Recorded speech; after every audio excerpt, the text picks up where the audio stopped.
ጌታ ይመስገን እግዚአብሔር ጠብቆ ለዛሬ ስላደረሰን ወደ ትምህርታችን እንሄዳለን ያው ያለነው ሮሜ ምዕራፍ 4 ውስጥ እንደሆነ ይታወቃል ስለዚህ ዛሬም እሱን ነው የምናየው መቆም የምትችሉ ሰዎች ካልተቸገራችሁ ተቆሙና ሮሜ ምዕራፍ 4ን ከቁጥር 1 ጀምረን እስከ ቁጥር 15 እናነባለን ከቁጥር 1 እስከ 15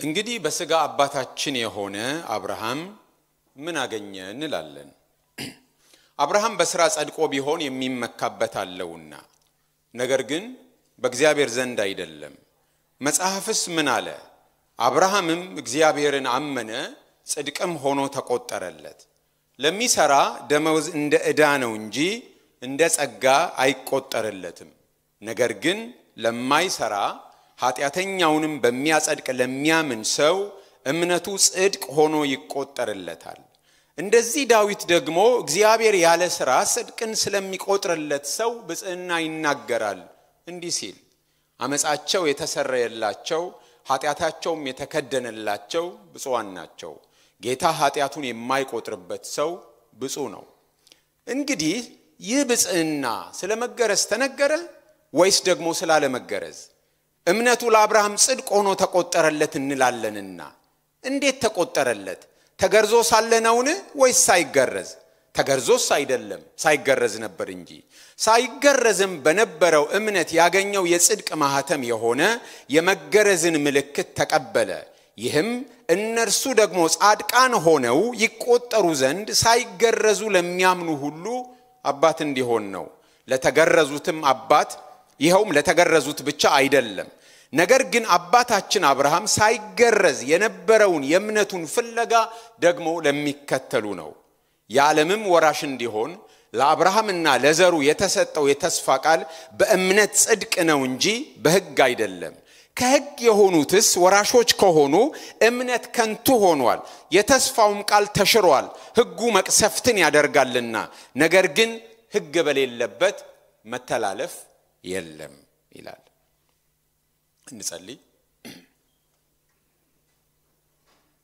ቅዱስ አባታችን እግዚአብሔር ሆይ እናመሰግናለን ስለዚህ ጊዜ ስለዚህ ሰዓት ስለበዛልን ምሕረት ስለበዛልን ርህራሄ ስለ ቸርነት ስለ በጎነት ሁሉ እናመሰግናለን በእጆች ውስጥ ስላለን የምንኖረው በመዳፍ ውስጥ ስለሆነ እግዚአብሔር ሆይ ከእጅ ማንም ስለማያወጣን ጸጋህ ደግፎ አጽንቶ ስለሚያቆመን ዛሬም በቤት ስላለን እናመሰግናለን እግዚአብሔር ሆይ ብዙ በረከት በህይወታችን ካንተ አግኝተናል ዛሬም በረከትህ አያልቅም እግዚአብሔር ሆይ በህይወታችን ስለሆነው በጎነት በህይወታችን ስላገኘነው መልካምነት ሁሉ እናመሰግናለን እግዚአብሔር ሆይ ጉባኤያችን የተባረከ ይሁን የመሰብሰባችን ምክንያት አንተ ነህ እግዚአብሔር ሆይ ካንተ ልንሰማ መተናልና ቃልህን አስተምረን በዚህ መካከል ያንተ የሆነው ሐሳብ ብቻ ወደኛ ይምጣ ህይወታችን የሚለወጠው ህይወታችን የሚሰራው አንተን መግለጥ የምንችለው መጽናት የምንችለው ኃጢያትን ጠላትን ማሸነፍ የምንችለው ካንተ ስንማር ነውና ካንተ ብቻ እንድንሰማ እርዳን ያንተ ሐሳብ ብቻ ጌታ ሆይ በቃል በኩል ይምጣ ሁሉ ላንተ አሳልፈን እንሰጣለን እኔን ባሪያህንም አስበኝ በጌታ በኢየሱስ ክርስቶስ ስም አሜን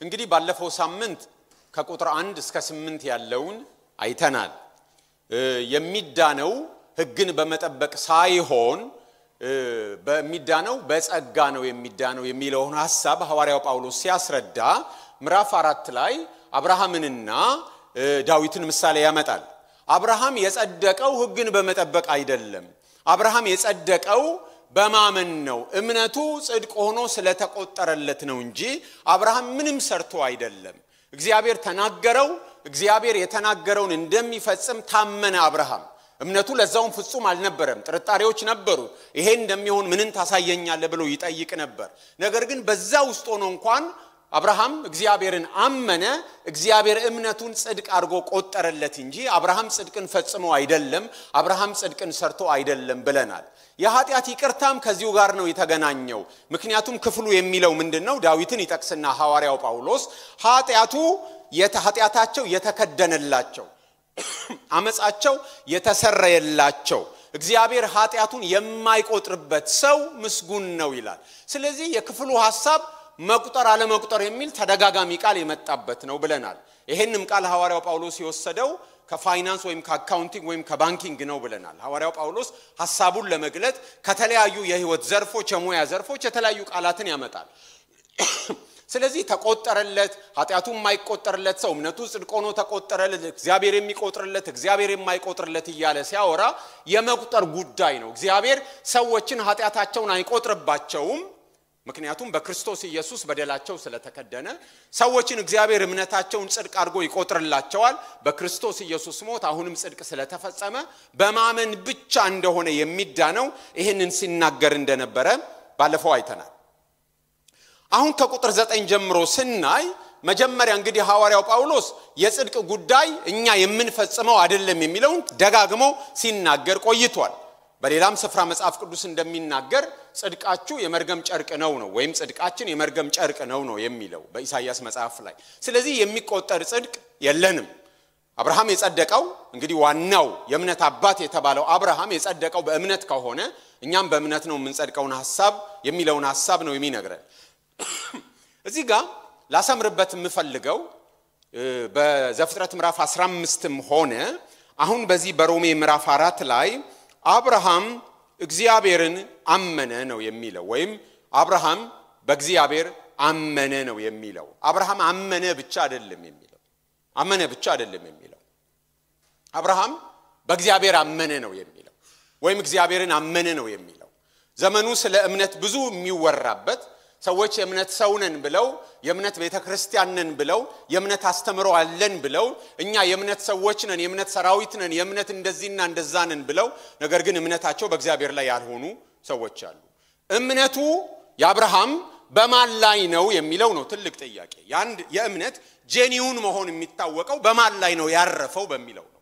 አብርሃም እምነቱን አይደለም ያመነው። አብርሃም ራሱን አይደለም ያመነው። አብርሃም ቀልቦ የመራውን ነገር አይደለም ያመነው። አብርሃም እንደው ሲሰማው ደስ የሚለውን ነገር ለመስማት ደስ ያሰኛል ብሎ አይደለም ያመነው። አብርሃም በእግዚአብሔር አመነ ነው የሚለው። የትክክለኛ እምነት መለኪያው ምን ያህል ተወጣጥረን አምነናል፣ ምን ያህል በቃ ጥሩ ቃላት ተናግረናል፣ እንደው ምን ያህል እምነታችን ትልልቅ ነው የሚል አይደለም። እምነታችን ጄኒውን ነው ወይ ነው ጥያቄው። ማንን ነው ያመነው ምን ነው ያመነው ነው ጥያቄው።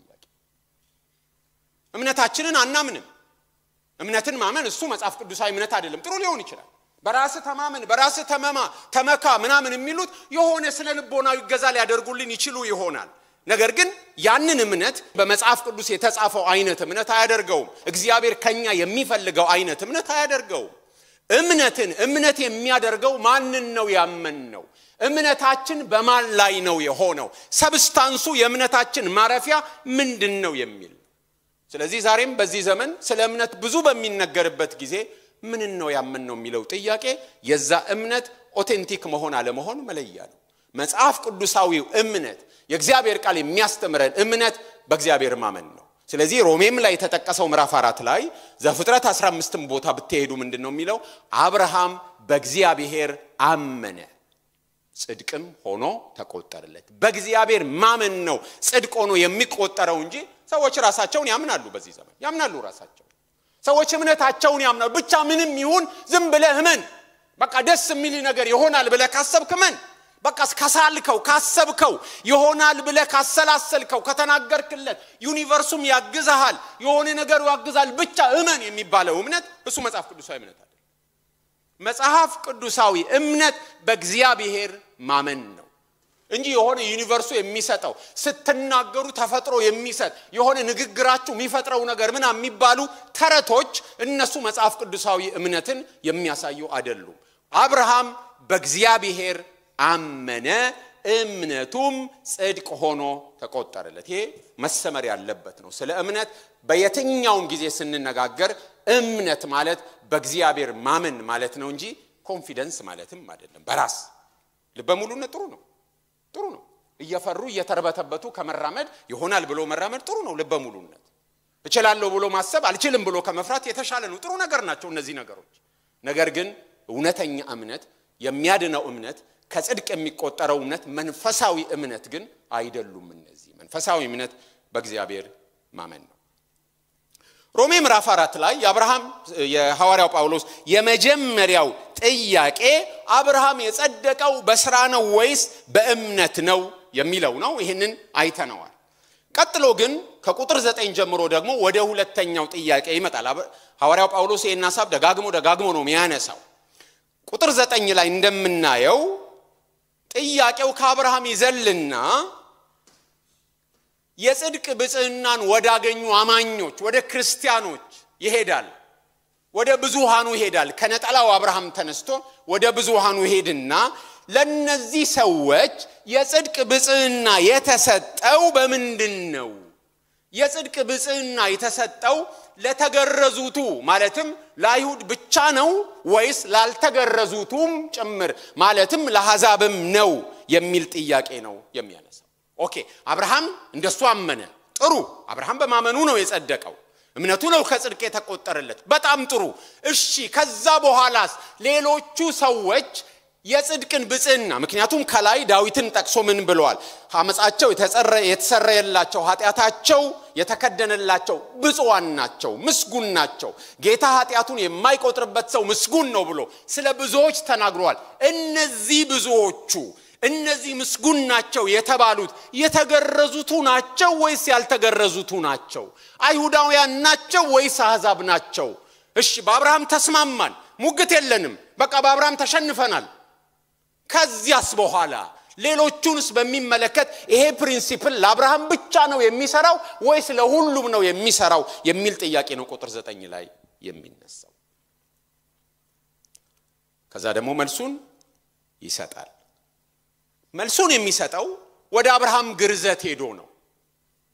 አብርሃም የአይሁድ መምህራን ወይም ራባዮች እንደሚሉት ዓለምን ለሁለት የሚከፍል ሰው ነው። ከአብርሃም በኋላ ሁለት ጎራ ነው ያለው። የአብርሃም ዘር የሆነና የአብርሃም ዘር ያልሆነ፣ የአብርሃም ወገን የሆነና የአብርሃም ወገን ያልሆነ ተብሎ አብርሃም ሕዝብን፣ ትውልድን፣ የሰውን ዘር ለሁለት የሚከፍል ሰው ነው። ስለዚህ የአብርሃም መጽደቅም ጉዳይ እንደዚሁ ነው።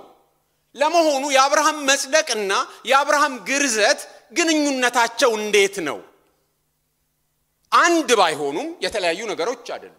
ስለዚህ ሐዋርያው ጳውሎስ ታሪካዊ ማስረጃ ነው የሚያመጣው። ለመሆኑ አብርሃም ባመነና እምነቱ እንደ ጽድቅ በተቆጠረለት ጊዜ ተገርዞ ነበር ወይ ብሎ ነው የሚጠይቀው። ቁጥር 10ንም 9ንም ስናነብ እንደሱ ነው። እንግዲህ ብጽዕና ስለመገረዝ ተነገረ ወይስ ደግሞ ስላለመገረዝ? እምነቱ ለአብርሃም ጽድቅ ሆኖ ተቆጠረለት እንላለንና እንዴት ተቆጠረለት? ተገርዞ ሳለውን ወይስ ሳይገረዝ? ስለዚህ ማስረጃው አሁንም መጽሐፍ ቅዱስ ነው። የብሉይ ኪዳን መጽሐፍትን ነው ያመጣ እንደ ባለስልጣን የሚናገረው። ስለዚህ አብርሃምን ታሪክ ስናነብ አብርሃም እምነቱ እንደ ጽድቅ የተቆጠረለት ምዕራፍ 15 ላይ ነው። አብርሃም ስለመገረዙ ደግሞ መጽሐፍ ቅዱስ የሚናገረው ምዕራፍ 17 ላይ ነው።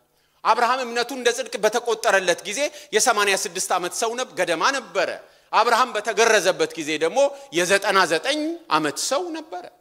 ስለዚህ አብርሃም እምነቱ እንደ ጽድቅ ሆኖ የተቆጠረለት ሳይገረዝ እንደሆነ መጽሐፍ ቅዱስ ያስተምረናል። ስለዚህ ሳይገረዝ ከሆነ አብርሃም በእምነቱ ጽድቅን ያገኘው አብርሃም እንዳመነ የሚያምኑም ሳይገረዙ የአይሁድን ሕግ ሳይቀበሉ አይሁዳዊ ሳይሆኑ የአይሁድን እምነት ሳይቀበሉ የእግዚአብሔርን ጽድቅ ሊቀበሉ ይችላሉ። ምክንያቱም አብርሃም ያገኘው እንደሱ ነውና ነው የሚለው። 10 እና 11ን ስናይ በተለይ 11 ሳይገረዝም በነበረው እምነት ያገኘው የጽድቅ ማህተም የሆነ የመገረዝን ምልክት ተቀበለ ነው የሚለው። ምንድነው መገረዝ? ምልክት ነው የሚለው። መገረዝ ምልክት ነው። የአብርሃም ግርዘት አብርሃም በእምነት የመጽደቁ ምልክት ነው። በራሱ ዋጋ የለው። ምልክት በራሱ ዋጋ የለው። ሰው በሌላ መንገድ ካልጸደቀ በስተቀር ግርዛቱ ብቻውን ሰውን አያጸድቀውም። ምክንያቱም ምልክት ነው የሚለን ቁጥር 11 የሚነግረን እንደዛ ነው። መገረዙ ለአብርሃም የጨመረለት ነገር የለም። ይልቁን የመጽደቁ ምልክት ነው፣ ማሳያ ነው፣ ማስረጃ ነው የሚለው። ምልክት ምንድነው? ምልክት ያለ የነበረን ነገር እንዳለ ማሳያ ነው እንጂ የሌለን ነገር መፍጠሪያ አይደለም። አብርሃም በእምነቱ ምክንያት ስለጸደቀ የመጽደቁ በእምነት ጽድቅን የመቀበሉ ምልክት ነው እንጂ የሌለን ጽድቅ መቀበያ አይደለም። ስለ ግርዘት ሐዋርያው ጳውሎስ ምዕራፍ 2 ላይ ምልክትነቱን ተናግሮ ነበር። ተመልሰን እናያለን። ምዕራፍ 2 ከቁጥር 25 እስከ 29 ሕግን ብታደርግ መገረዝ ይጠቅማል። ሕግን ተላላፊ ብትሆን ግን መገረዝህ አለመገረዝ ሆኗል። እንግዲህ ያልተገረዘ ሰው የሕግን ሥርዓት ቢጠብቅ አለመገረዙ እንደመገረዝ ሆኖ አይቆጠርለትምን? ከፍጥረቱም ያልተገረዘ ሕግን የሚፈጽም ሰው የሕግን መጽሐፍና መገረዝ ሳለ ሕግን በምትተላለፈው ባንተ ይፈርድብሃል። በግልጥ አይሁዳዊ የሆነ አይሁዳዊ አይደለምና በግልጥ በሥጋ የሚደረግ መገረዝም መገረዝ አይደለምና ዳሩ ግን በስውር አይሁዳዊ የሆነ አይሁዳዊ ነው። መገረዝም በመንፈስ የሚደረግ የልብ መገረዝ ነው እንጂ በመጽሐፍ አይደለም። የእርሱ ምስጋና ከእግዚአብሔር ነው እንጂ ከሰው አይደለምና ነው የሚለው። ስለዚህ አንድ ሰው ሕግን እየፈጸመ ቢገረዝ መገረዙ መገረዝ ነው። ሕግን ሳይፈጽም ግን ቢገረዝ ወይም ተገርዞ ሕግን የማይፈጽም ከሆነ መገረዙ ምን ሆኗል ነው የሚለው? አለመገረዙ ሆኗል። ሌላው ደግሞ ሳይገረዝ ሕግን ቢፈጽም ባይገረዝም እንኳን እንደምንድን ነው የሚቆጠረው? እንደተገረዘ ሰው። ስለዚህ ጉዳዩ ምንድነው ማለት ነው? ሕግን መፈጸም ነው ማለት ነው። ሳይገረዝ ሕግን የፈጸመ እንደተገረዘ ነው የሚቆጠረው። ተገርዞ ሕግን ያልፈጸመ ተገርዞም እንዳልተገረዘ ነው የሚቆጠረው። ስለዚህ መገረዝ በራሱ ምን አይደለም ማለት ነው? ምንም አይደለም ማለት ነው።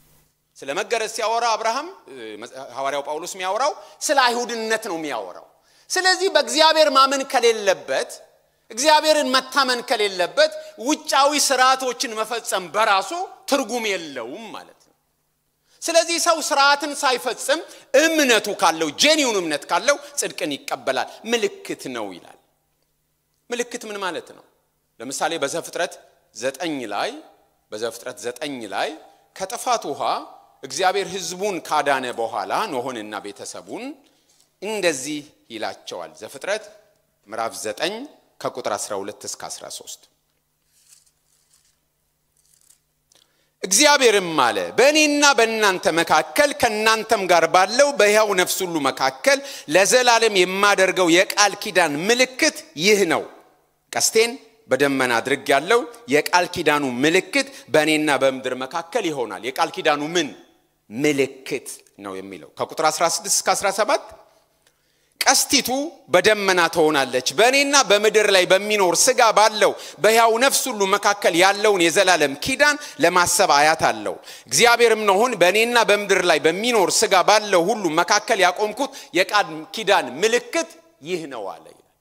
ስለዚህ ቃል ኪዳኑ ሌላ ነው፣ ቀስተ ደመናው ሌላ ነው። ቀስተ ደመናው ለነበረው እግዚአብሔር ከሕዝቡ ጋር ለገባው ኪዳን ምልክት ነው እንጂ ቀስተ ደመናው ኪዳን አይደለም። ቀስተ ደመናው ቃል ኪዳን አይደለም። ቀስተ ደመናው ቃል ኪዳን አይፈጥርም። ያለውን ኪዳን ግን አለ፣ የእግዚአብሔር ኪዳን አለ ብሎ እንዲያስታውሱ ያደርጋል። ስለዚህ ቀስተ ደመና ሲታይ ወይ የእግዚአብሔር ኪዳን ትዝ ይላችኋል ወይ ማርያም መቀነት ትዝ ይላችኋል ማለት ነው። ያለውን ኪዳን የነበረውን ኪዳን ለካ እግዚአብሔር ኪዳን ሰጥቶናል ብለን እንድናስታውስ ምልክት ነው የሚያደርገን። ዘፍጥረት ምዕራፍ 17ንም ስናነብ ስለ አብርሃም መገረዝ የሚያወራው ቦታ ላይ ስለ አብርሃም መገረዝ ሲያወራ ቁጥር 11 ላይ ዘፍጥረት 17:11 የቁልፈታችሁንም ሥጋ ትገረዛላችሁ በእኔና በእናንተ መካከል ላለውም ኪዳን ምልክት ይሆናል። ስለዚህ ሐዋርያው ጳውሎስ መገረዝን ምልክት ሲል ከራሱ አፍልቆ እያመጣ አይደለም። ራሱ የብሉይ ኪዳን መጽሐፍ የዘፍጥረት መጽሐፍ የሚናገረውን ነው እየጠቀሰ ያለው። ግርዘት ምልክት ነው የእግዚአብሔር ሕዝብ ለመሆናቸው፣ እግዚአብሔር ኪዳን እንደሰጣቸው የእግዚአብሔር ወገን ለመሆናቸው፣ እግዚአብሔርን ለመታመናቸው ምልክት ነው። እግዚአብሔርን ባይታመኑስ፣ እግዚአብሔርን ባይከተሉስ፣ እግዚአብሔርን ባይቀበሉስ መገረዛቸው ብቻ የእግዚአብሔር ሕዝብ ለመሆናቸው ማሳያ ነው ወይ? ሐዋርያ ጳውሎስ እንደሚለው አይደለም ነው የሚለው። ምልክት ብቻ ነው የሚለው ወይም ደግሞ ማህተም ነው ይላል እንመለስና ወደ ሮሜ ምዕራፍ 4 ቁጥር 11 ሳይገረዝም በነበረው እምነት ያገኘው የጽድቅ ማህተም የሆነ የመገረዝን ምልክት ተቀበለ የጽድቅ ማህተም ይላል ስለዚህ አውተንቲኬት ማድረጊያም ጭምር ነው ማለት ነው ትክክለኛ የመሆኑ ምልክት ነው ማለት ነው ምልክት ነው የመፍጠሪያ አይደለም ጽድቅን የማስገኛ አይደለም ጽድቅን የመቀበሉ ማረጋገጫ ማህተም ይሄው አምኜ ጽድቅን አግኝቻለሁ ይሄው ማለት ነው ምልክት ነው ባለፈውም እንዳነሳ ነው ሰው እምነቱ እውነተኛ እምነት መሆኑ በእግዚአብሔር በማመን የመጽደቁ ምልክት ብቻ ሳይሆን አውተንቲኬሽን ያስፈልጋል ያዕቆብን የምናመጣው እዚህ ጋር ነው ሰው ስራ ከሌለው እምነቱ ሕያው እምነት መሆኑ በምን ይታወቃል ስራ እምነት አይደለም እምነት ስራ አይደለም እምነቱ ግን ሕያው እምነት መሆኑ እምነቱ ያልሞተ እምነት መሆኑ የሚታወቀው በምንድነው በስራ ነው እምነት ወደ ስራ መምራት አለበት እምነት ወደ መታዘዝ መምራት አለበት ሮሜ ምዕራፍ 1 ቁጥር 5 ላይ ታስታውሱ ከነበረ ምን ብለናል ከእምነት የሚነሳ መታዘዝ ብለናል ሮሜ ምዕራፍ 1 ቁጥር 5 ላይ ከእምነት የሚነሳ መታዘዝ ምንጩ መነሻው እምነት ነው እምነት ወደ መታዘዝ መምራት አለበት ሌላ አዲስ ኪዳናዊ ማስረጃ ግርዘት እንደ ጥምቀት ነው የጥምቀት ምሳሌ ነው ግርዘት ወይም ግዝረትና ግዝረት አንድ ነው በነገር ግዝረትም ይባላል ግርዘትም ይባላል እንደ መስመጥና መስጠም ማለት ነው እና ግዝረት ወይም ግርዘት አዲስ ኪዳናዊ አቻው ጥምቀት ነው ጥምቀት ያመነ ነው የሚጠመቀው ያመነ ነው የሚገረዘው መጠመቅ የማመን ምልክት ነው የማመን ማስረጃ ነው ማመንን በህዝብ ፊት ማወጃ ነው ማሳያ ነው ያመነ የተጠመቀም ይድናል ያመኑ ሰዎች ይጠመቃሉ ሳያምኑ ቢጠመቁ ጽድቅ ይሆንላቸዋል አይሆንላቸው ያመነ ሲጠመቅ ግን ዋጋ ይኖረዋል ስለዚህ ግርዘት ምልክት ስለሆነ ዋናው ነገር ስላልሆነ ህዝቡን መክፈል የለበትም የተገረዙ በዚህ ወገን ያልተገረዙ በዚህ ወገን ተብሎ በእግዚአብሔር መንግስት ውስጥ ህዝቡን በሁለት ጎራ መክፈል የለበትም እርግጥ ነው አብርሃም ሰዎችን ለሁለት የሰው ህዝብ የሰው ዘር ለሁለት የተከፈለበት ሰው ነው እናም ግርዘት ይከፋፍላል ሰዎችን የተገረዙትን ወደ አንድ ወገን ያልተገረዙትን ወደ አንድ ወገን አድርጎ ይከፍላል እምነት ግን እነዚህን ምን ያረጋል ያጣምራል ለዚህ ነው በኤፌሶን መጽሐፍ ላይ ሐዋርያው ጳውሎስ ሲናገር ወገን ያልነበራቸው በዛ ወገን የነበሩትን በመካከላቸው የጥል ግርግዳ ተገንብቶ ያልተገረዙት ከግንቡ ውጪ ካጥሩ ውጪ የተገረዙት ወደ ውስጥ ግቡ የሚባልበትን እምነት ያንን አጥር ያፈርሰውና ሰዎችን ምን ያረጋል ያጣምራል ይቀላቀላል ስለዚህ በዚህ ክፍል ውስጥ የሚነግረን አብርሃም ሳይገረዝ እንዳመነ ሳይገረዙ የሚያምኑ የነሱም አባት ነው አብርሃም ከዛ በኋላ ደግሞ ስለተገረዘ የተገረዙትም አባት ነው ብሎ ይናገራል እንዲያውም ክፍሉን ካየነው አስቀድሞ የሚጠራው ያልተገረዙትን ነው ቁጥር 11 ሳይገረዝም በነበረው እምነት ያገኘው የጽድቅ ማህተም የሆነ የመገረዝን ምልክት ተቀበለ ይህም እነርሱ ደግሞ ጻድቃን ሆነው ይቆጠሩ ዘንድ ሳይገረዙ ለሚያምኑ ሁሉ አባት እንዲሆን ነው ለተገረዙትም አባት እንዲሆን ነው ብሎ የተገረዙትን ሁለተኛ ነው ያመጣቸው ስለዚህ በፕሪሲደንስ ደረጃ ማንን ነው ያስቀደመው ያልተገረዙትን ወይም አህዛብን ነው ሐዋርያው ጳውሎስ ያስቀደመው ይሄ የመገረዝና ያለ መገረዝ ጉዳይ አሁን እንደምናየው በእኛ ዘመን እንዳለው በዛን ዘመን ቀላል ጉዳይ እንዳይመስላችሁ በጣም ብርቱ ጉዳይ ነው ምን አይነት ጠብ ምን አይነት ውጥረት በቤተ ክርስቲያን እንደፈጠረ የምታዩት በተለይ ሐዋርያት ሥራ ምዕራፍ 15 ላይ ነው ሌሎችም አሉ ግን ሐዋርያት ሥራ ምዕራፍ 15ን እንየው ዋና ጉዳይ እንደሆነ ሌላው ማረጋገጫው የገላትያ መጽሐፍ ነው የገላትያ መጽሐፍም በዚሁ ጉዳይ ላይ የሚያጠነጥን መጽሐፍ ነው ሐዋርያት ሥራ ምዕራፍ 15 አንዳንዶችም ከይሁዳ ወረዱና እንደ ሙሴ ሥርዓት ካልተገረዛችሁ ትድኑ ዘንድ አትችሉም ብለው ወንድሞችን ያስተምሩ ነበር ክርስቲያኖች ናቸው አገልጋዮች ናቸው በቤተክርስቲያን የተሾሙ አገልጋዮች ናቸው ግን የሚሰብኩት ምንድነው በታምኑም ኢየሱስን ካልተገረዛችሁ አትድኑም ነው የሚሏቸው በእነርሱና በጳውሎስ በበርናባስም መካከል ብዙ ጥልና ክርክር በሆነ ጊዜ ምን ሆነ ማለት ነው ብዙ ጥልና ክርክር ጳውሎስና በርናባስ በአንድ ወገን ሌሎቹ አገልጋዮች በሙሉ በሌላ ወገን ማለት ነው ስለዚህ ክርክር ጳውሎስና በርናባስ ከነርሱም አንዳንዶቹ ሌሎች ሰዎች ወደ ሐዋርያት ወደ ሽማግሌዎችም ወደ ኢየሩሳሌም ይወጡ ዘንድ ተቆረጠ ጊዜ ተቆረጠ ቤተክርስቲያኑም በመንገድ እየረዳቸው እነርሱ ያዛብን መመለስ እየተረኩ በፊንቄና በሰማሪያ አለፉ ወንድሞችንም ሁሉ እጅግ ደስ አሰኙአቸው ወደ ኢየሩሳሌም በደረሱ ጊዜ ቤተክርስቲያንና ሐዋርያት ሽማግሌዎችም ተቀበሏቸው እግዚአብሔርም ከነርሱ ጋር ያደረገውን ሁሉ አወሩ ከፈሪሳውያን ወገን ግን ያመኑት አንዳንዶች ተነስተው ተገርዟቸው ዘንድና የሙሴን ሕግ እንዲጠብቁ ታዟቸው ዘንድ ይገባል እነዚህም ክርስቲያኖች ናቸው ከፈሪሳውያን ወገን ያመኑ አሉ ግን ባግራውንዳቸው ፈሪሳዊነት ስለሆነ የሕግ ጉዳይ ጎላባቸዋል ስለዚህ ቢድኑም እንኳን ምን መሆን አለባቸው መገረዝ አለባቸው የሙሴን ሕግ እንዲጠብቁ ታዟቸው ዘንድ ይገባል የሚሉት ለሌላኛው ከፈሪሳዊነት ወደ ክርስትና ለመጣው ሰው ነው ለጳውሎስ ማለት ነው ጳውሎስም ከፈሪሳዊነት ነው የመጣው ሐዋርያትና ሽማግሌዎችም ስለዚህ ነገር ለመማከር ተሰበሰቡ እያለ ቀጥለን ብናነብ በጣም ትልቅ ሙግት ሐዋርያት በመንፈስ ቅዱስ በመመራት ባይወስኑ ኖሮ የቤተክርስቲያን ታሪክን ሌላ መልክ ሊያስይዝ ክርስትናንም ሊያጠፋ የሚችል አቋም ነበር የብዙዎቹ አቋም ጳውሎስና በርናባስ ናቸው በሌላ ወገን ሆነው የሞገቱት የብዙሃን ጉዳይ አይደለም የዶክትሪን ነገር የብዙሃን አይደለም ብዙሃኑ በሌላ ወገን ነው የነበሩት ጳውሎስና በርናባስ ናቸው በሌላ ወገን የነበሩት የዶክትሪን ነገር የብዙሃን ጉዳይ አይደለም ስለዚህ ሐዋርያው ጳውሎስና በርናባስ ይሄን ነገር በመክፋታቸው ወደ ኢየሩሳሌም ወደ ሐዋርያት ሄደ እነ ያዕቆብ እነ ጴጥሮስ ባሉበት ተሰበሰበ ጴጥሮስም ከተወሰኑ ምዕራፎች በፊት ቆርኔሌዎስ ጋር ሲገባ መንፈስ ቅዱስ ለነሱ የሰጣቸውን ለሐዋርያት የሰጠው ለአሕዛብም ሲሰጥ አይቶ ደንግጦ ስለነበር እሱን አነሳ ብዙ ሙግቶች ተካሂደው መጨረሻ ላይ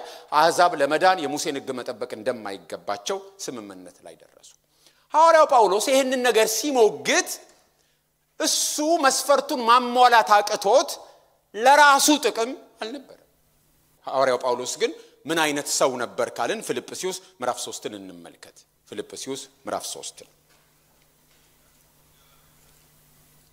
ከቁጥር 3 ጀምሮ እኛ በመንፈስ እግዚአብሔርን የምናመልክ ምዕራፍ 3 ቁጥር 3 በክርስቶስ ኢየሱስም የምንመካ በስጋም የማንታመን እኛ የተገረዝን ነንና እኔ ግን በስጋ ደግሞ የምታመንበት አለኝ ሌላ ሰው ማንንም ቢሆን በስጋ የሚታመንበት እንዳለው ቢመስለው እኔ በልጠዋለሁ በስምንተኛው ቀን የተገረዝኩ ከእስራኤል ትውልድ ከብንያም ወገን ከዕብራውያን ዕብራዊ ነኝ ስለ ሕግም ብትጠይቁ ፈሪሳዊ ነበርኩ ስለ ቅናት ብትጠይቁ ቤተክርስቲያንን አሳዳጅ ነበርኩ በሕግ ስለሚገኝ ጽድቅ ብትጠይቁ ያለ ነቀፋ ነበርኩ ነው የሚለው ስለዚህ መቆጥረው ነገር አለ የሚመካበት ነገር ያለው የሚመስለው ሰው አለ እኔ በልጠዋለሁ ዕብራዊ ብቻ አይደለም ከዕብራዊ ምንድነኝ ዕብራዊ ነኝ ነው የሚለው በሕግ ስለሚገኝ ጽድቅ ነው እኔ ያለ ነቀፋ ነበርኩ ነው የሚለው የእስራኤልን መጎብኘት ስለሚፈልግ እስራኤል እንዲህ አይነት ችግር ውስጥ የገባችው ሕጉን ባለማክበሯ ስለሆነ ሕጉን ብናከብር ባከብር ሌሎችም እንዲያስከብሩ ባስደርግ ሁላችን ሕጉን ብናከብር እግዚአብሔር ይጎበኘን ይሆናል ብሎ ያስብ ስለነበረ ለእስራኤል መጎብኘት ሲል ከልቡ ልክ ድሮ አገር ተደፈረ ሲባል ተነስተው የሚሄዱ ወዶ ዘማቾች አሉ አይደል ሐዋርያው ጳውሎስ ወዶ ዘማች ነበር ሕጉን ለማስከበር ወዶ ዘማች ነበር ከሊቀ ካህናቱ ደብዳቤ ተቀብሎ እስከ ደማስቆ ድረስ የሚሄድ ወዶ ዘማች ነበር ለምን ሕጉን ብናከብር እግዚአብሔር እስራኤልን ይጎበኛታል ብሎ ከዚህ የተነሳ እስከ ምን ድረስ ደርሻለሁ ይላል ስለ ጽድቅ ስል ቤተክርስቲያንን እስከ ማሳደድ በጥላቻ አይደለም የእግዚአብሔርን ሕግ እንዴት ይጥሳሉ በእንጨት ላይ ተሰቀለ የተረገመ ይሁን ተብሏል በእንጨት ላይ የተሰቀለን ሰው እንዴት ነው እሱን የሚያመልኩት ማአት የሚያመጡብን እነሱ ናቸው ብሎ በመሰጠት ነበር ባለማወቅ በቅናት ያሳደድ የነበረው ስለዚህ ሕግን በሚመለከት ጉዳይ ሐዋርያው ጳውሎስ ከነበሩት የተሻለ ነው እሱ ራሱ ስለሚል ነው እበልጠዋለሁ ያለ ነቀፋ ነበርኩ ነው የሚለው ስለዚህ ሐዋርያው ጳውሎስ ለራሱ ጥቅም ራሱን ለማዳን አይደለም እሱ በሌሎች ዘንድ ተቀባይነት እንዲያገኝ አይደለም እንዲያውም የበለጠ ተቀባይነት የሚያስገኝለት ያኛው ነው ለሱ ያለ ነቀፋ ስለነበረ በዚህ ግን ሲመጣ አማድ መስለው የሚታዩ ሌሎች ነበሩ ከሱ ይልቅ አይደል እሱ ራሱ ገላትያ መጽሐፍ ላይ አማድ መስለው ዋና መስለው የሚታዩ ቢኖሩ እነ ኬፋን ይጠቅሳል እነ ያዕቆብን ይጠቅሳል ነበሩ የሚሻለው ያ ነበር ነገር ግን የእግዚአብሔር ወንጌል ይሄ አይደለም የምስራቹ ይሄ አይደለም የምስራቹ ክርስቶስ ሞቷልና በማመን ብቻ ትድናላችሁ የሚል ስለነበረ ሐዋርያው ጳውሎስ ሙግቱ ለራሱ ስኪን ሳይሆን ለምንድነው ለወንጌል እውነት ነበር የሚከራከረው ጌታ ይመስገን ስለዚህ ሰዎች ቢገረዙም ባይገረዙም የሙሴን ሕግን ቢፈጽሙ ባይፈጽሙም እንኳን በእግዚአብሔር ካመኑ ሁለቱ ግሩፖች ይጣመራሉ እግዚአብሔር ለሰው ፊት አያደላምና በክርስቶስ ያመኑ በሙሉ የእግዚአብሔር የተስፋ ቃል በሙሉ አሜን የሆነው በኢየሱስ ክርስቶስ በመሆኑ ሁለተኛ ቆሮንቶስ 1:20 እንደሱ ነው የሚለው አሜን የሆነው ስለሚለን ማለት ነው ስለዚህ አይሁዳውያን ቢገረዙም ኢየሱስን ክደዋል ወደ ገዛ ወገኖቹ መጣ የገዛ ወገኖቹ ግን አልተቀበሉትም ተገርዘዋል አልተቀበሉትም ሰንበትን ያከብራሉ አልተቀበሉትም የሙሴን ሕግ ይጠብቃሉ አልተቀበሉትም ስለዚህ በሰው ፊት የሚክደኝን እኔም ምን አረጋዋለሁ ነው የሚለው በሰማይ በአባቴ ፊት እክደዋለሁ አልተቀበሉትም ክደውታል የእግዚአብሔር ቅዱስ አይደለም ብለውታል ስለዚህ ምን አርጓቸዋል እሱም ክዷቸዋል ኢየሱስ ክርስቶስን የተቀበሉ በሰው ፊት የተቀበሉት ያልካዱት ያመኑት ለተቀበሉት በስሙ ላመኑት ለነርሱ ግን የእግዚአብሔር ልጆች የሆኑ ዘንድ ስልጣንን ምን አደረጋቸው ሰጣቸው ነው መጽሐፉ የሚል የወንጌል ጉዳይ ነው ሐዋርያው ጳውሎስን እንዲሞግት የሚያደርገው ወንጌል ነው ያለዚህ የአይሁድ እምነት ሚስዮናዊ እምነት ሊሆን አይችልም ሚሽናል እምነት ሊሆን አይችልም የአይሁድ እምነት እርግጥ ነው ሚስዮናዊነት ሁለት አቅጣጫ ነው አንደኛው አቅጣጫ መሄድ ነው ሁለተኛው አቅጣጫ ሌሎች እንዲመጡ ማድረግ ነው እስራኤል እንደሱ ነበር የታሰበችው ሰዎች እስራኤልን እግዚአብሔር ሲገለጥባት እግዚአብሔር ሲከብርባት የእግዚአብሔር ጸጋ ሲገለጥባት አይተው አምላካቸው ማን ነው ብለው እንዲመጡ ነበር የተፈለገው ለምሳሌ የሳባ ንግስት ከሩቅ የሰለሞንን ዝና ሰምታ መጣች እንደዚህ እንዲመጡ ነበር የታሰበው ከዛ ውጭ ግን የአይሁድ እምነት በዚህ ካልተገረዛችሁ አትገቡ ሜን ካላረጋችሁ እንደኛ ካልሆናችሁ በሚል አካሄዱ ሚሽናል እምነት ሊሆን አይችልም ክርስትና ሚሽናል የሆነው አንዱ ለዚህ ነው ለምን ሰዎችን የሚጠብቅባቸው በእግዚአብሔር ማመን ብቻ ነው የአይሁድን ባህል እንዲጠብቁ አይደለም የአይሁድን ሕግ እንዲጠብቁ አይደለም የአይሁድን ሥርዓት እንዲከተሉ አይደለም ባህላቸውን ሳይተው ሥርዓታቸውን ሳይተው እግዚአብሔርን ማመን ክርስቶስ ያደረገላቸውን በማመን ብቻ ማለት ነው ይሄንን ሲላል ተገረዙትም ሲናገር የአይሁድን እምነት ሰምተው ያመኑ ሰዎች ነበሩ የአይሁድን እምነት አሕዛብ ነበሩ ለምሳሌ ወንጌላትን ስናነብ ብዙ መቶ አለቃዎች ተጠቅሰው እናያለን ኢየሱስ ክርስቶስን ፍለጋ የመጡ ምኩራብ ያሰሩ የነበሩ አንዳንዶቹ እንዲያውም እንደዚህ አይነት እምነት በእስራኤል እንኳን አላገኘውም ብሎ ማቴዎስ ወንጌል ላይ ጌታችን ኢየሱስ ክርስቶስ እስኪናገር የተደነቀበት መቶ አለቃ ነበሩ እንዲህ አይነት ሰዎች ቆርኔሌዎስ እንደሱ አይነት መቶ አለቃ ነው ሐዋርያው ሥራ ውስጥ የምናነበው ስለዚህ እንደነሱ ያሉትን ብቻ አይደለም የሚለው ጭራሹን የአይሁድ እምነትን ያልተቀበሉትንም ጭምር አብርሃም እንዳመነ ቢያምኑ የአብርሃም እምነት ለአብርሃም ብቻ ሳይሆን የነሱም እምነት ለራሳቸው እንደሆነ ይናገራል ምክንያቱም እምነት ነው መጽደቂያው መገረዝ ምንድነው ምልክት ነው መገረዝ ምንድነው ምልክት ነው ምልክት ብቻውን ዋናው ነገር አይደለም ለምሳሌ ሰዎች ሲያገቡ የተለመደ ባህል በእኛም በሌላውም ቀለበት ማጥለቅ ነው ስለዚህ ሰዎች ሲያገቡ ቀለበት ያጠልቃሉ አይደል ሳያገቡ ቀለበት የሚያጠልቁ ሰዎች አሉ አይደል የሉ አንዳንድ እህቶችን አስወልቀያለሁ ለራሳቸው ጥቅም ስል ማለት ነው ቀለበት ጣት ላይ ቢያንስ እዚህ አውራ ጣት ላይ ያርጉት ቢያንስ እና ይሄንን አልፎ ለመምጣት ለአንዳንድ ወንድም አስቸጋሪ ነው ብዬ ማረግ አይደለም ዋናው ነገር ደግሞ አንዳንዱ አግብቶ ማያረግ አለ ምናልባት ቀለበት የመግዛት አቅም ሳይኖር የሚኖሩ ሰዎች አልተጋቡም ልንል አልችልም አይደል የወርቅ ያልቻለ የብር ያረጋል ክርም ካለ በክር ማድረግ ይችላል ሰው ከሌለው ተዳሩ እሱ አይደለም ማለት ነው ምልክት ነው አይደል ምልክት ነው ማድረግ እየቻለ የጤና ችግር ሳይኖረው የሥራ አደጋ ሳይኖር ኤሌክትሪሻንስ ምናምን አያረጉም ለምሳሌ አቃለው እና እንደሱ ሳይሆን ዝም ብሎ የሚያረክ ሰው በተለይ ወንድም ጥያቄ ውስጥ ነው የሚገባው ስለዚህ መገረዝ ምልክት ነው አይፈጥርም ሁኔታውን የነበረው ነገር ለመኖሩ ማሳያ ነው እንጂ የሌለን ነገር አይፈጥርም ስለዚህ አብርሃም ከቁጥር 13 ጀምሮ ስናይ የዓለምም ወራሽ እንዲሆን ለአብርሃምና ለዘሩ የተሰጠው የተስፋ ቃል በእምነት ጽድቅ ነው እንጂ በሕግ አይደለም አብርሃም ወራሽ ስለመሆኑ ነው የሚናገረው ዘፍጥረት ምዕራፍ 15ም ስናነብ ጉዳዩ የአብርሃም መውረስ ጉዳይ ነው አብርሃም ይሄ የምታየውን እሰጥሃለሁ ትወርሳለህ ነው የሚለው እንደምወርስ በምን አውቃለሁ ነው ጥያቄው ስለዚህ ሐዋርያው ጳውሎስ አሁን ሲያመጣው ያን አይነቱን መውረስ ሳይሆን መንፈሳዊ አርጎ ነው የሚያመጣው የዓለምም ወራሽ እንዲሆን ለአብርሃምና ለዘሩ የተስፋ ቃል በእምነት ጽድቅ ነው እንጂ በሕግ አይደለም ከሕግ የሆኑት ወራሾች ከሆኑ እምነት ከንቱ ሆኗል የተስፋውም ቃል ተሽሯል ነው የሚለው ስለዚህ አማኞች ወራሾች ናቸው ዓለምን ይወርሳሉ ያመኑ በሙሉ ዓለምን ይወርሳሉ ነገር ግን ዓለምን የሚወርሱት በእምነት ነው እንጂ ሕግን በመጠበቅ አይደለም ምክንያቱም እግዚአብሔር ለአብርሃም ተወርሳለህ ሲለው ምን ሕግ ተጠብቀሃል አላለው ኮንዲሽንም አልነበረውም ፎርዛት ማተር አይደል ዘፍጥረት 15 ጋር ሄዳችሁ ብታነቡ ኮንዲሽን የለው ተወርሳለህ ነው ያለው ስለዚህ አብርሃም የሚጠበቀው ማመን ብቻ ነው የሚጠበቅበት ሕግን መጠበቅ አይጠበቅበትም እኛም ለመውረስ እግዚአብሔርን ማመን ነው የሚጠበቅብን ሕግን መጠበቅ አይደለም በሕግ የሚወረስ ቢሆንማ ኖሮ ይላል ሐዋርያው ጳውሎስ በሕግ የሚወረስ ቢሆንማ ኖሮ ቁጥር 14 ከሕግ የሆኑትስ ወራሾች ከሆኑ እምነት ከንቱ ሆኗል የተስፋውም ቃል ተሽሯል ነው የሚለው በእምነት ቢወረስ ኖሮ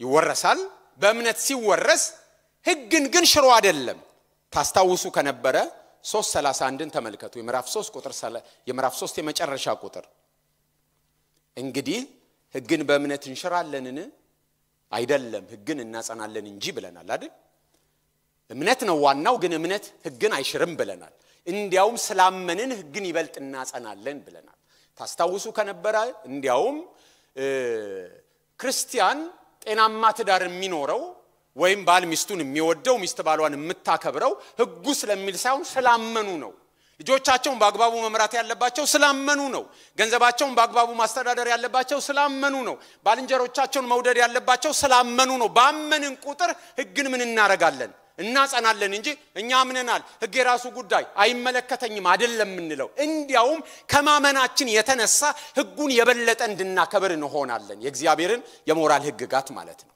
ስለዚህ በእምነት ሕግ አልተሻረም ሲሚላርሊ እዚህ ጋር ደግሞ የሚነግረን ሕግ ደግሞ እምነትን አይሽርም እንዴት ነው የማይሽረው በሕግ ቢወረስ ኖሮ ሕግ ምንን ይሽራል ማለት ነው እምነትን ይሽራል ነገር ግን በሕግ ስለማይወረስ ወይም ደግሞ ሕግን የሚጠብቁት ወራሾች ስላይደሉ ሕግ እምነትን አይሽርም ሕግ ጠባቂዎቹ ያለ እምነት ቢወርሱ ኖሮ ምንን ይሽራል እምነትን ይሽራል የተስፋ ቃልን ይሽራል ብሎ ነው የሚነግረን ስለዚህ እምነት ሕግን አይሽርም ሕግ እምነትን አይሽርም ስናምን ሕግን እናጸናለን በሕግ ስለማይወረስ ደግሞ ሕግ እምነትንና የተስፋ ቃልን አይሽርም ታዲያ እምነት ከሆነ ሁሉ ነገር ያረፈው በእምነት ላይ ከሆነ ሕግ ለምን ተሰጠ ሕግ ምንድነው የሚሰራው ሕግ ምን ይረባናል ካልን ቁጥር 15 መልሱን ይሰጠናል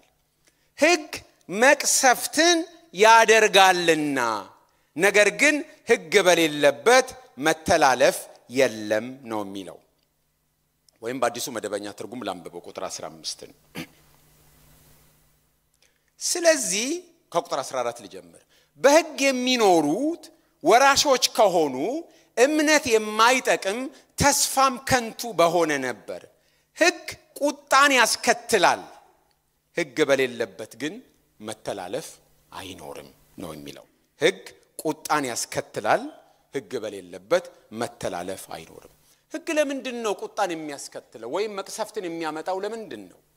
ህግ ማለት አድርግና አታድርግ ነው። ስለዚህ አታድርግ የተባለውን ሰው ሲያረግ ግልጽ የሆነ ትእዛዝን በመጣሱ ምክንያት ቁጣ ነው የሚመጣበት። ስለዚህ ህግ ምንን ያስከትላል? ቁጣን ያስከትላል። ለምን? ህግ በሌለበት መተላለፍ ስለሌለ። ምን ማለት ነው ህግ በሌለበት መተላለፍ የሌለው? ከህግ በፊት ኃጢአት ነበር። ህግ አይደለም ኃጢአትን ያመጣው። ከህግም በፊት ኃጢአት ነበር። ታዲያ ህግ ምንድነው ያመጣው? ህግ ምን ያመጣል ነው የሚለው? ቁጣ ያመጣል። ህግ በሌለበት መተላለፍ የለም ነው የሚለው። ከህግ በፊት ሰዎች እናትና አባታቸው ላይ ያከብሩ ይችላሉ። ጥፋት ነው። ነገር ግን ህግ በግልጽ እናትና አባትን አክብር ብሎ ስለጻፈ እናትና አባታቸውን ሳያከብሩ ቢቀሩ ምን ይመጣል ማለት ነው? ቁጣ ይመጣል። ህግ ከመሰጠቱ በፊት የሰው ንብረት መመኘት ጥፋት ነው፣ እውነት ነው። አሁን ግን በግልጽ የባልንጀራ ንብረት ምኑንም አትመኝ ተብሎ ስለተጻፈ መመኘት ሲጀምር ህግ እየጣሰ ስለሆነ የበለጠ ለቁጣ ይጋለጣል ማለት ነው። በፊትም ማመንዘር ጥፋት ነው። ነገር ግን አሁን አታመንዝር ተብሎ ስለተጻፈ ሰው ሲያመነዝር ህጉን በግልጽ እየጣሰ ስለሆነ ምኑ ይጨምራል ማለት ነው? ቁጣው፣ ቅጣቱ ይጨምራል። ስለዚህ በፊትም ሲያመነዝሩ፣ በፊትም የሰው ንብረት ሲመኙ፣ በፊትም እናት አባት ሳያከብሩ ሲቀሩ ሊጎረብጣቸው ይችላል። ነገር ግን ያደርጉታል። ከዘጸአት ምዕራፍ 20 በኋላ ግን ታሪኩ ሌላ ነው። ህግ በግልጽ ስለተሰጠ ከዛ በኋላ ምን ይሆናል ማለት ነው? የኃጢአት ዕውቀት ይጨምራል ተብሏል። ከዛ በፊት ኃጢአት እንደነበር ላያስተውሉ ይችላሉ። ኃጢአት ምን እንደነበር በህሊና ብቻ ነው የሚያውቁት። ህሊና ውስን ነው። ስለ እግዚአብሔር መኖር አለመኖር የሆነ ደረጃ ድረስ ነው የሚነግረን እንጂ ሁሉ ነገር አይነግረንም። ስፔሻል ሪቪሌሽን አይደለም ብለን አይተናል። ስለሚደረግና ስለማይደረግ ነገር ጥቂት ነገር ነው እንጂ የሚነግረን እግዚአብሔር የሚወደውንና የማይወደውን፣ እግዚአብሔር የሚፈልገውና የማይፈልገውን በዝርዝር አይነግረንም። ህግ ሲመጣ ግን ለመጀመሪያ ጊዜ በዝርዝር ተነገረ። እግዚአብሔር የሚፈልጋቸው ነገሮች እነዚህ ናቸው፣ እግዚአብሔር የማይፈልጋቸው ነገሮች እነዚህ ናቸው።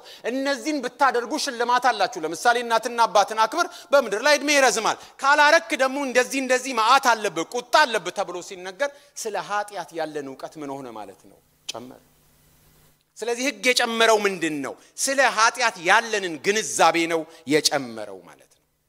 ስለዚህ ህግ ሲታወቅ የኃጢአት ዕውቀትም ጨመረ። ህግ ሲገለጥ፣ ህግ ሲሰጥ ስለ ኃጢአት ያለን ግንዛቤ ጨመረ። ይህን ነገር ሐዋርያው ጳውሎስ በሌሎችም ስፍራዎች የተናገረውን አይተናል። ምዕራፍ 3 ላይ እንዳየን አስታውሳለሁ። እስቲ ለምሳሌ ምዕራፍ 3 ቁጥር 20ን እንመልከት።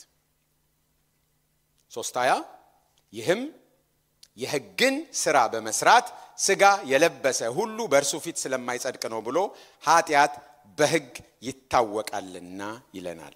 ኃጢአት በህግ ይታወቃል።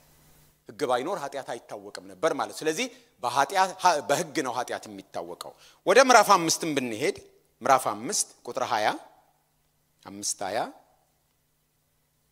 በደል እንዲበዛ ህግ ጭምር ገባ ነው የሚለው።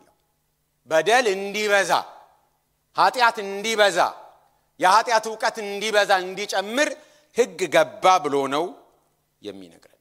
7:12 እና 13 ሮሜ 7:12 እና 13 ስለዚህ ህጉ ቅዱስ ነው፣ ትእዛዚቱም ቅድስትና ጻድቅ በጎም ናት። እንግዲህ በጎ የሆነው ለኔ ሞት ሆነብኝን? አይደለም፣ ነገር ግን ኃጢአት ሆነ። ኃጢአትም በትእዛዝ ምክንያት ያለ ልክ ኃጢአተኛ ይሆን ዘንድ ኃጢአትም እንዲሆን ይገለጥ ዘንድ በጎ በሆነው ነገር ለእኔ ሞትን ይሰራ ነበር ነው የሚለው። ህጉ በእኔ ውስጥ ምን ይሰራ ነበር? ሞትን። ስለዚህ ኃጢአት የበዛው ከህግ መታወቅ በኋላ ነው። በፊትም እኮ ኃጢአት ነው፣ ግን ሳያውቁት ነው የሚያደርጉት። ሳያውቁት ስለሚያደርጉት የመኮነናቸው ደረጃ አነስተኛ ነበረ። እግዚአብሔር ያንን እንደሚፈልግ አያውቁም። ጥሩ ነገር ነው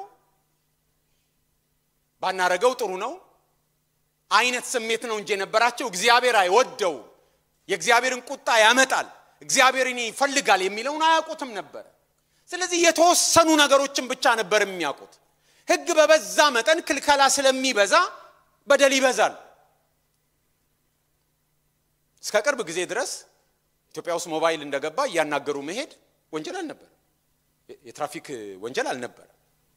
ከቅርብ ጊዜ ወዲህ ግን ህጉ ከተሰጠ በኋላ እሱ ወንጀል ሆነ ማለት ነው። ቀበቶ ሳያጠልቁ የወንበር መቀመጫ ቀበቶ ሳያጠልቁ መንዳት ጥፋት አልነበረ ስለዚህ ማረግ ጥሩ ነው ምናምን ብታረግ ጥሩ ነው ሚል ምክክር ካንዳንድ ልምድ ካላቸው ሹፌሮች እንሰማ ነበር ከሆነ ጊዜ በኋላ ግን ምን ሆነ ኃጢያት ሆነ ስለዚህ ትእዛዝ በመጣ ቁጥር ምን ይበዛል ማለት ነው ኃጢያት ይበዛል ጥሩ ነው ጥሩ አይደለም ሲባል የነበረው ነገር አሁን እግዚአብሔር ይሄንን ይፈልጋል ተብሎ በዝርዝር ሲነገር ምን ጨመረ ማለት ነው ስለ ኃጢያት ያለን ግንዛቤ ጨመረ ስለዚህ ባረግነው ቁጥር ኩነኔያችን ይበዛል ባረግነው ቁጥር እግዚአብሔርን ሕግ ጣስ ተላለፍኩ የሚለው ነገር ስለሚፈጠር በእኛ ላይ ምንድነው የሚጨምረው ፍርሃት ድንጋጤ ሽብር ነው የሚጨምረው ልክ እንደዛውም ደግሞ በእግዚአብሔር ዘንድ ቁጣን የሚጨምራል ምክንያቱም አሁን አውቀናል ሳያቅ የሚያረግና አውቆ የሚያረጋ እንዳይደለም በፊት ሳያቅ ባያረግም የእግዚአብሔር ቁጣ ነበረበት አሁን ግን አውቆ ስለሚያደርግ የእግዚአብሔር ቁጣ በሱ ላይ ምን ይሆናል ይጨምራል ጌታ ኢየሱስ አንድ ምሳሌ ተናግሯል የእግዚአብሔርን ፈቃድ ያወቀ አውቆ ያላወቀ ስለዚህም ያላደረገ ይገረፋል ሉቃስ ላይ ሌላው ደግሞ የእግዚአብሔርን ፈቃድ ያወቀ አውቆ ያላደረገ ይበልጥ ይገረፋል ነው የሚል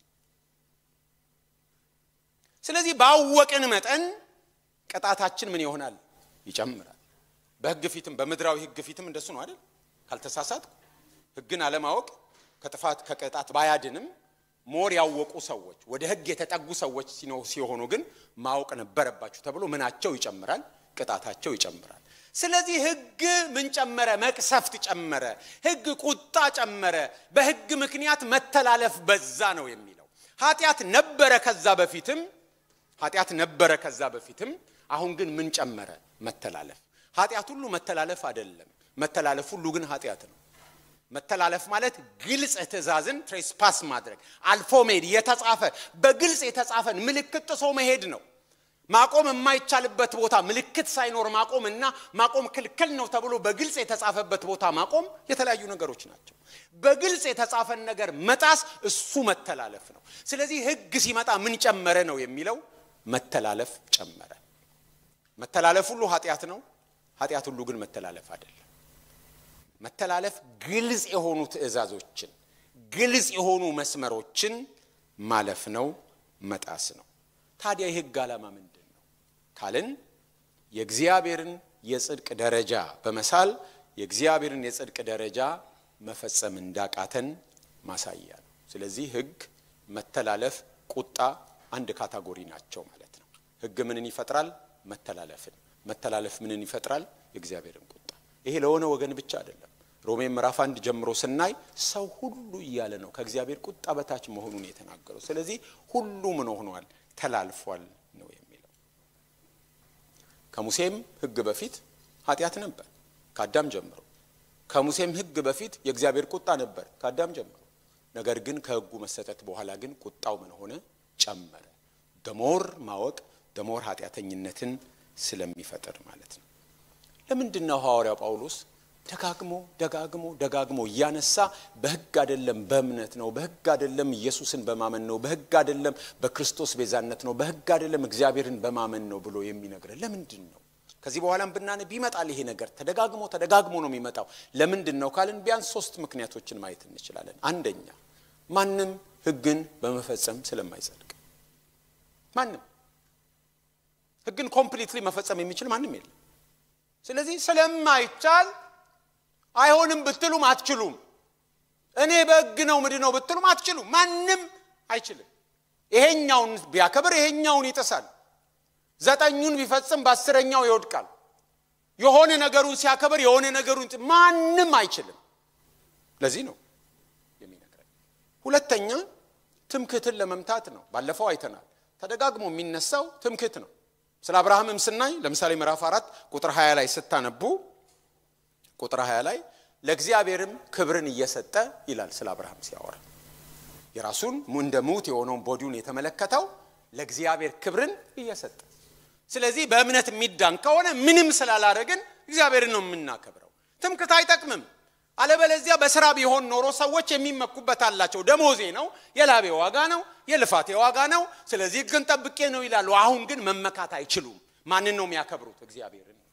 ስለዚህ ሁለተኛው ደግሞ ሰዎች እግዚአብሔርን እንዲያከብሩ ለማድረግ ነው ያለው ሶስተኛው ወንጌሉ የምስራች ስለሆነ ወንጌልን የምስራች የሚያደርገው ምንም አታደርግም በቃ ዝም ብለህ ዳን በማመን ዳን ማመን ምንም ቅድመ ሁኔታ የማያስፈልገው ነው ከዚህ በፊት አንስቻለሁ አንድን ሰው ትልቅ በርሜል ውስጥ የሚችለው በርሜል ውስጥ ማለት ነው እሱን የሚችል በርሜል ውስጥ አርጋችሁ በርሜሉን አሽጋችሁ ትንሽ ቀዳዳ አርጋችሁ ውቅያኖስ ውስጥ ብትሉትና የሆነች ድምጽ ማሰሚያ ነገር ኖሯችሁ በዛው ውስጥ በኢየሱስ ስም እንትድናለ ብትሉት እዛው ውስጥ ሆኖ ሰምቶ ማመንና መዳን ይችላል ምንም መስራት አይጠበቅበትም ማለት ነው ማመን ብቻ ነው በምንም አይነት ሁኔታ ውስጥ ሰው ማመንና መዳን ይችላል ጌታ አጠገብ የተሰቀለው ወንበዴ አመነና ዳነ እዛጋ ጽድቅን ለመፈጸም የሆነ ነገር ለማድረግ ምንም ለማድረግ ምንም የሚጠበቅበት ነገር ምን አይችልም እዛ ቦታ እንኳን እሱ የበላው ቦታ ያመመው ቦታ ማከክ አይችልም በዛ ሰዓት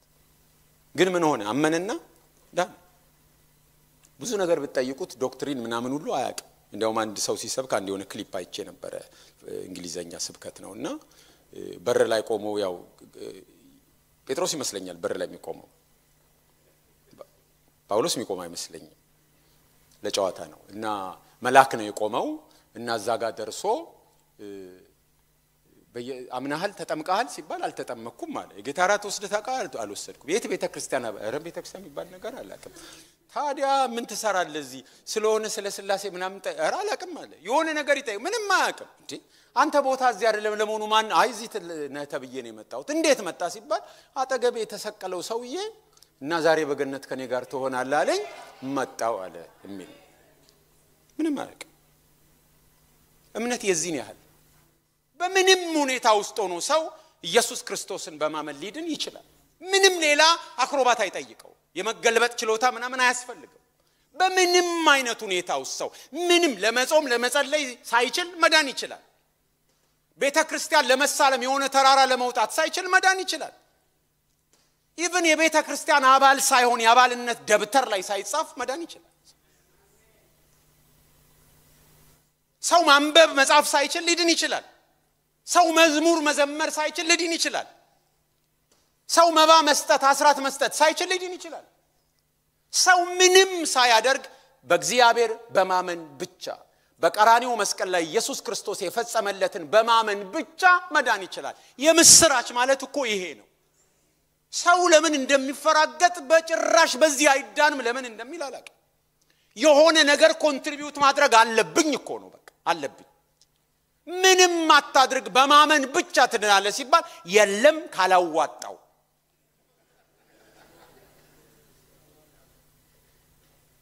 ቅድም ያልኳቸው ነገሮች በሙሉ ጥሩዎች ናቸው በነገራችን ላይ የተሳሳተ ትምህርት እንዳትወስዱ መዝሙር መዘመር መቻል ጥሩ ነው ማንበብና መጻፍ አስፈላጊ ነው መባ አስራት መስጠት ጥሩ ነው የቤተክርስቲያን አባል መሆን ጥሩ ነው ለመዳን ግን እነዚህ በሙሉ ቅድመ ሁኔታዎች አይደሉም ከዚህ በኋላ ነው እነዚህ ነገሮች የሚመጡት ከመዳን በኋላ ነው የምስራቹ ይሄ ነው ስለዚህ ለመጽደቅ ምንም አናረግም መጽደቃችን ግን የሚገለጠው በሥራ ነው መጽደቃችን የሚገለጠው ሕግን በማጽናት ነው ስለዚህ ጽኑ በማመናችሁ ምክንያት እንደዳናችሁ እንደጸደቃችሁ ቆጥራችሁ አውቃችሁ ምልክቱን አሳዩ ሲያቀታችሁ ተነሱ የእግዚአብሔርን ጸጋ እየታመናችሁ ታገሉ ቀጥሉ ጎዳናው መንገዱ ትግል ያለበት ነው ጎዳናው መንገዱ ጠባብ ነው ምቹ አይደለም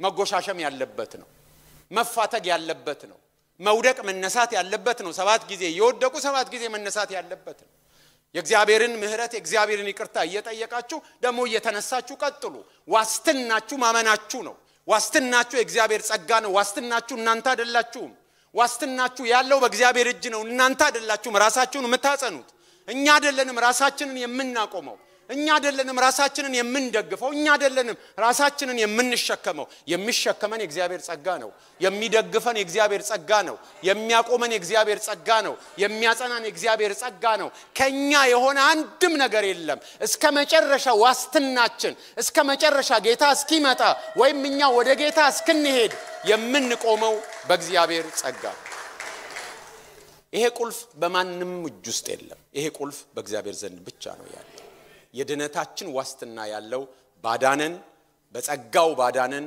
በእግዚአብሔር እጅ ውስጥ ነው የጌታ ስም ብሩክ ይሁን ስለዚህ ያለው ምርጫ ሁለት ነው ዓለምን የሚወርሱ ሰዎች አሉ ልክ አብርሃም በእምነት እንደወረሰ የሚወርሱ ሰዎች አሉ በእምነት ሌሎች ደግሞ ቁጣ የሚወርሱ ሰዎች አሉ እንደሱ ነው የሚለው ቁጣን ያበዛል ይላል ነገር ግን ሁሉ ነገር በእምነት ነው በሕግ ለመጽደቅ የሚሞክር እምነትንም የተስፋ ቃልንም ከንቱ ያደርጋል ነገር ግን ሁሉ ነገር የሚሆነው በክርስቶስ ነው ጌታ ይመስገን እንጸልያለን